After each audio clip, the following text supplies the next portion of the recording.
Welcome to another edition of Chargers Unleashed. Jake Hefner and Daiyan Wolkenstein here with you from the LA Football Network. If this is your first time tuning into the show, make sure to hit that like and subscribe button on YouTube. You can also follow us on Facebook, Twitter, Instagram, Spotify, and Apple Podcasts with Daiyan Wolkenstein. The Chargers were on the clock. They stuck and pick with their 5th overall selection, and a selection that was looked at by some as smart, looked at by many as controversial, looked at by another group of saying, did they go the right direction or not?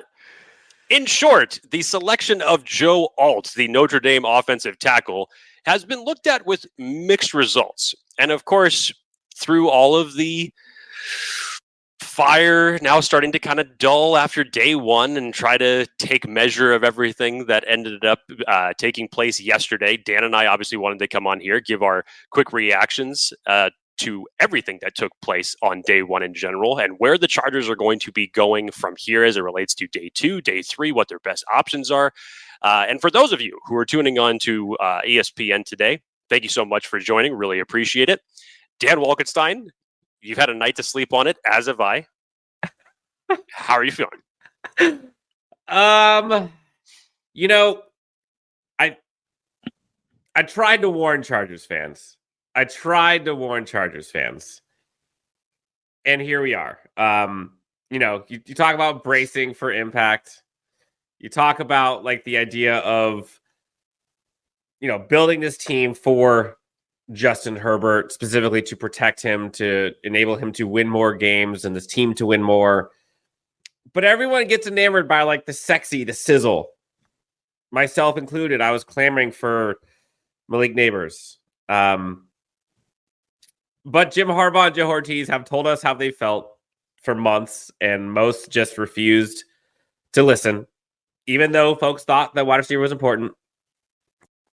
Chargers fans, anyone watching, listening, it is very clear, given Joe Ortiz's press conference post-selection, given the selection itself, that this Chargers team simply values the offensive line over wide receiver. And Joe Alt was unanimously the best player available on their board for the Chargers. Now, Chargers fans can bitch all they want. And I heard some of that last night from the man next to me. The Chargers now have another generational tackle. If you want to call Rashawn Slater generational or not, doesn't matter. Joe Alt is. Many are saying that he is as good or better than any tackle prospect since Penei Sewell, or even including Penei Sewell. So, Chargers fans, Jim Harbaugh talked about the tip of the spear. That's what the offensive line is to him. It is seen as a weapon, and the Chargers got themselves an offensive line weapon, and now is arguably the strength of the team. So, how am I feeling, Jake? I think I'm feeling like in Jim Harbaugh we trust, and I'm feeling like we should probably start to listen a little bit more. Yeah, the biggest argument that I'm not even sure if it was argument. I think the perception that Dan and I had, especially as it came to offensive tackle, was we weren't necessarily opposed to the choice of offensive tackle, but what we believed is that to give yourself more flexibility as it relates to moving into the day 2, day 3, that a trade down at that point in time, as it was to be perceived in terms of BPA, would have made the most sense to a trade down, acquire a couple more draft picks, whatever it was, and still end up selecting an offensive tackle. Now, obviously, what has transpired, and I said this a week before the draft, was my big board, Dan's big board, anybody's big board was not going to replicate what was in the Chargers war room. And obviously, that came to fruition last night in terms of what Jim Harbaugh and Joe Ortiz were saying in terms of why they ended up making Joe Alt that selection at 5. On top of that, Dan, when you look at it now in retrospect, now that the first round is in the books, last night was unprecedented in a lot of different ways. 23 offensive players went in round 1. You didn't even have a defensive player come off the board until Latu was the first defensive player selected at 15. And now when you think about this, and Joe Ortiz and Jim Harbaugh said this last night, that they are not done addressing the offensive line, but if they were going to pick a tackle, regardless of whether or not we felt it was needed to be from a trade down or if you stuck and pick at 5, 8 offensive tackles went in the first round yesterday. And to find one to the caliber, as Dan said, the unquestioned top tackle in this class, look at the run of tackles that went therefore the rest of the round 1. So, again, we get it. Trey Pipkins was there. Still, in terms of what you're perceiving as it stands now, that you would insert Joe Alt from into Trey Pipkins' spot, which essentially makes Trey Pipkins a expensive backup as it stands right now. But if we are thinking long term, you would probably have to assume that this means that Trey Pipkins' days are numbered. If your future of your offensive bookend tackles are going to be Rashawn Slater and Joe Alt. And this is the long game that Jim Harbaugh and Joe Ortiz are currently playing right now in order to keep Justin Herbert upright. Yeah, so don't get it twisted. This is a good pick for the Chargers. Anyone out here saying that this was a bad selection on its face is flat out wrong. And again, Joe Ortiz and Jim Harbaugh have said clearly that they value the offensive tackle, offensive line, over wide receiver.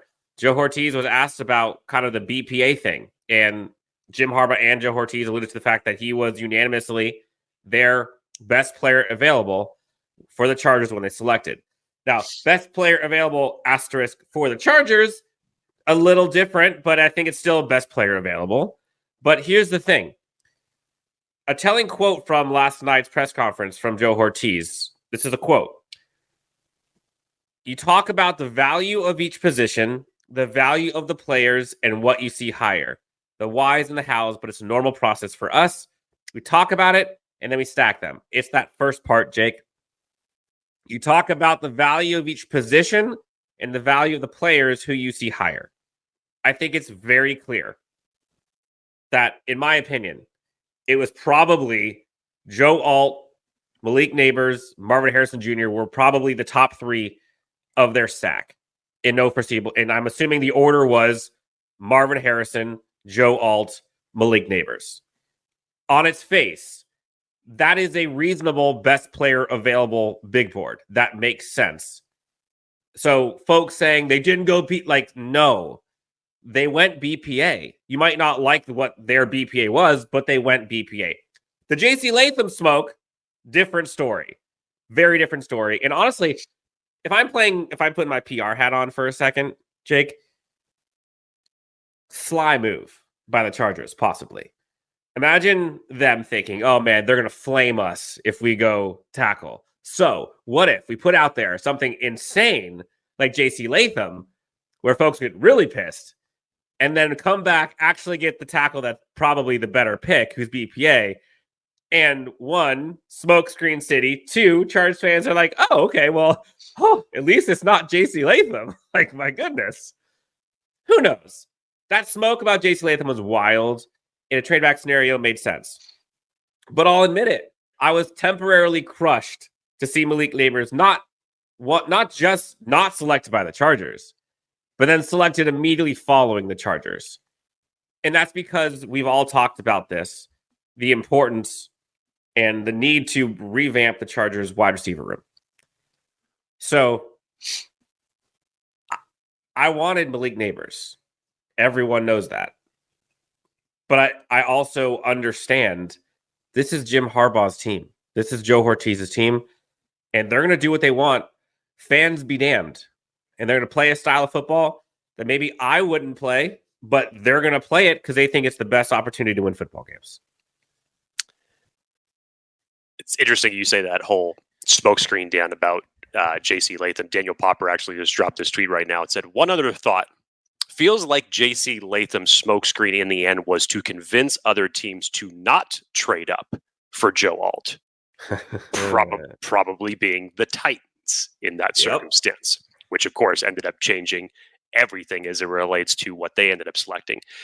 I'll wrap it up with what Dan was saying right there, because yes, admittedly, offensive tackle was not the way that I believed that the Chargers should go should have gone if they stuck in pick at 5. This is no knock to Joe Alt as a player, because as a player, I don't see how you could not look at it to say like, hey, the Chargers got a good player. Yes. Which they did. in terms of where that now transitions you for the next 2 days in terms of draft strategy, that is where the fallout comes from this, because Dan and I did mock draft scenarios like this, where if Joe Alt or if it was J.C. Latham that was the perceived pick that the Chargers would do at 5, what was ultimately left over for the Chargers to prioritize? What would possibly be BPA in that circumstance for day 2, day 3?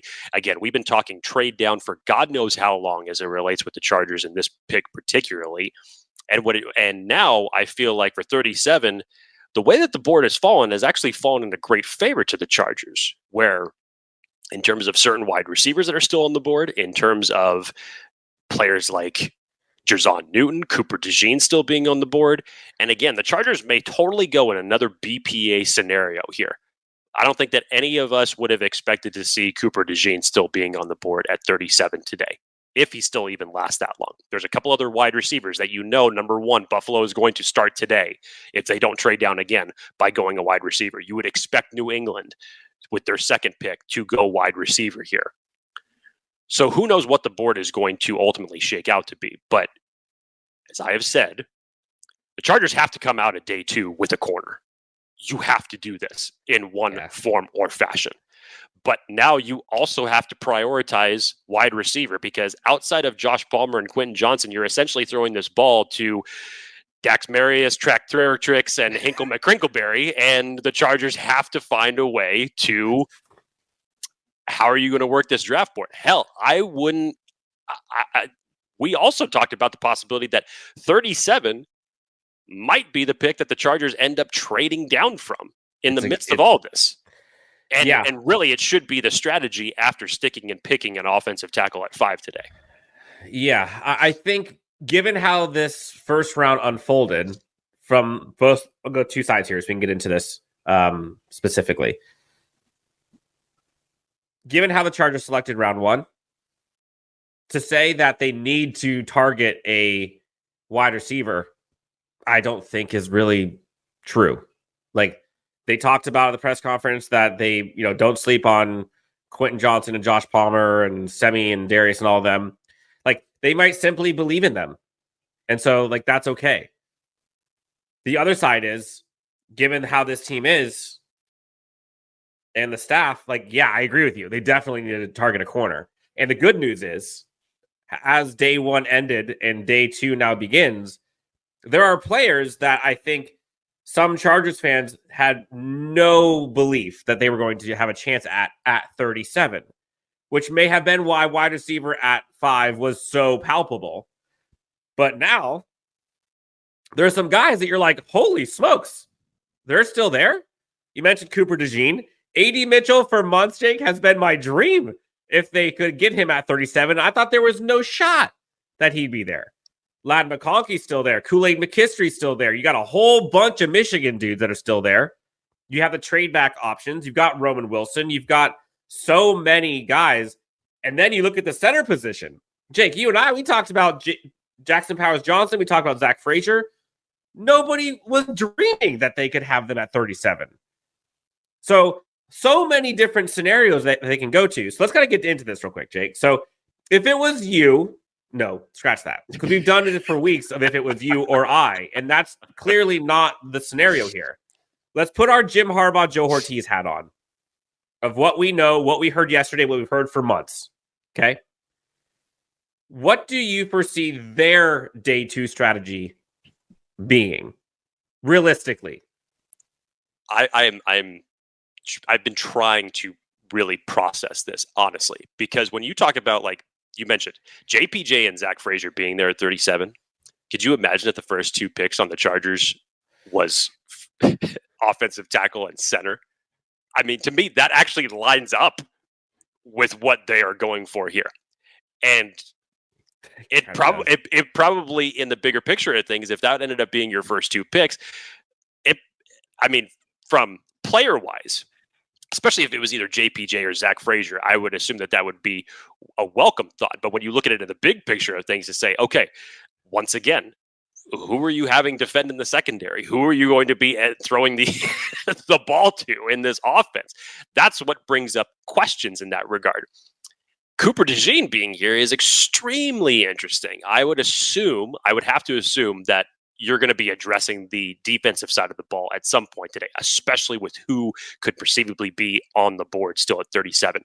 Jer'Zhan Newton, if the Chargers end up selecting it, because we know that they have to address if we're addressing the trenches like Jim Harbaugh likes to do, you definitely need to do that on the defensive side of the ball, given what that roster currently looks like right now. So that would be a great fall of luck if the Chargers end up making that selection. Again, Cooper DeJean is another one where in terms of value goes, in terms of a versatile defensive back that nobody expected to be here at 37, that has a possibility of playing out. So if the Chargers are going to go BPA, and assuming what their board looks like is not the same of any one of ours, maybe this is a direction they go. In day 2 in general, Dan, again, I still think that they have to address the defensive side of the ball, whether that's on the line or in the secondary. Can we start throwing shots at Michigan players as far as who we're going to think comes off the board today? I.e. the Mike Sanders, the Roman Wilsons of the world, the Chris Jenkins of the world, the Junior Colsons of the world. Let's not forget what we have always said about the linebacker position and what Jesse Minter wants in this specific defense. Junior Colson would fill into that very nicely. So not necessarily saying all of these guys possibly at 37, but at least addressed on day 2 today. This is probably going to be your target areas. Yeah. So let's kind of get into this for what we hope that they do. Because I find it interesting when we've heard best player available constantly, those 3 words, best player available, and then there was a little slip addition that was added a couple hours in, I think it was a CBS LA or someone was interviewing Joe Ortiz, and it was best player available for the Chargers or for us, which I don't know if anybody caught that, but that's basically like merging best player available and fit. That's best fitted player available. So in that lens, Cooper DeJean would be an absolute steal if he can get him at 37. Nobody thought he'd be there. That's corner. Kool-Aid McKinstry, same thing. Those are the 2 corners, which Kool-Aid probably, as much as Cooper DeJean sounds fun and would be an amazing chess piece for this team needs like a shutdown boundary corner. And like Kool-Aid McKinstry could be that for them. They also need kind of Swiss Army knife, Cooper DeJean too. So you can argue you can get boundary corners later or earlier, whatever. Ladd McConkey, Roman Wilson, Troy Franklin, A.D. Mitchell. There's a bunch of wide receivers that are still there. Now, are they Malik Neighbors? No, obviously. But if you pair the tandem of tackle, wide receiver, let's say both of those were needs. If you went tackle round 1, wide receiver round 2, 3 versus wide receiver round 1, tackle round 2, 3, your tackle combo with tackle round 1 with Joe Alt is going to average out to be better. I promise you. So for you, Jake, what do you see? What do you see as the best players available for the Chargers being for day 2? I mean, Cooper DeJean is at the top of my list, personally. Jer'Zhan Newton would be right behind him. You keep going down a little bit further, we talk about the wide receiver group. But again, if we're putting our Jim Harbaugh, Joe Ortiz hat on, it would make sense to get a wide receiver here for sure. But if you're putting your hat on, do you really believe that that's where they're going to go at 37? Just think about that for a second. After everything has played out as it did yesterday, and with who's on the board, do you really feel like they're going to go wide receiver here at 37? Which is why I say I think trading out would be the best possible option for the Chargers here. Yeah, I think trade out could mean wide receiver. But I think if they go stick and pick at 37, while I would want them to go A.D. Mitchell, I think the more fit would be a corner or somewhere in the trenches. And that could be center because that's steal. That would be a great value pick. Jer'Zhan Newton, great value pick, etc. We'll find out how this team is going to be built. And I think it's pretty clear so far that they're valuing the trenches and physicality and just purely overpowering other teams. This is a new era for Chargers fans, for Chargers football. And while it may be a bit uncomfortable because this is the first time we're all kind of ripping the Band-Aid on this, everyone nationally, locally wanted to bring in Jim Harbaugh to fix this franchise. He's doing it the way he thinks is best. Let him cook. Day 2 coming up. Jake, parting words. I think Trevor Sikkema said it best. When we asked him about his thoughts on Jim Harbaugh, he simply said, whatever he's going to do, it's going to work. And as Dan said, you got to trust the process right now. Some people may love it. Some people may not love it as it currently stands after one day in the books for the draft. But let's watch this play out and let's see the results on the field. Enjoy day 2. Day 3, we'll have recaps for all of it. For Jake Hefner, for those of you that had a chance to enter the giveaway, thank you. You guys were doing great. We're going to announce that winner today. Enjoy the draft. Day 1 in the books. Day 2, day 3 upcoming. We'll be there for all of it. For Jake Hefner, Dan Wolkenstein, LA Football Network, and Chargers Unleashed. We'll talk to you next on Chargers Unleashed.